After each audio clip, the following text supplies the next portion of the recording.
This is a brief overview of Chapter 2.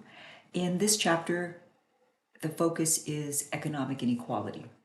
So you will learn how sociologists look at wealth inequality, which essentially is economic inequality. You'll also learn about how wealth inequality has increased quite rapidly in the United States over the last 40 years or so.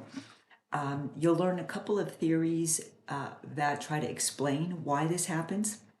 One of those is social reproduction theory.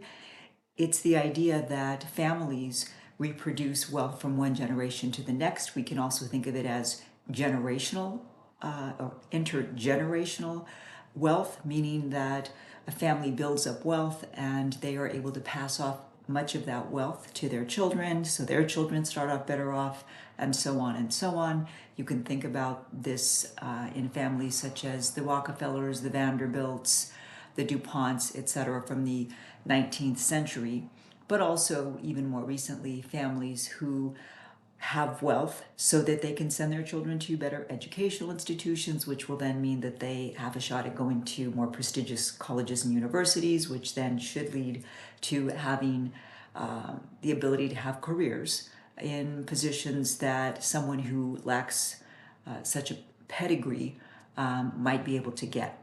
The other interesting theory is the Davis-Moore hypothesis, and this is a concept, a theory, that argues that social stratification is actually beneficial for society. The reason that it's beneficial is because we need all kinds of jobs filled, right? We need people at the very low level jobs, manual labor jobs, jobs that don't require a lot of training and skill, and then of course everything in between, going up to the highest level jobs that require a lot of education, training, skill, etc. And the Davis-Moore hypothesis argues that in order to encourage people to reach for those higher level positions that require all of that hard work, we have to give people more rewards. So essentially we've got to pay them more, give them more prestige, power, etc. As you read through those theories, think about which one you think best describes why we have wealth inequality.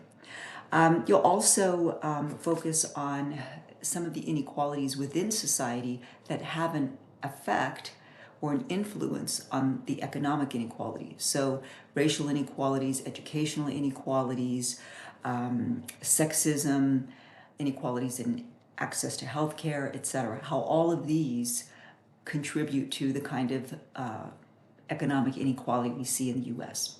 So an interesting chapter. You might be surprised by some of the statistics regarding wealth inequality, and there's an also interesting discussion about social mobility and how likely social mobility is for population today in the U.S. versus 100 years ago, 50 years ago.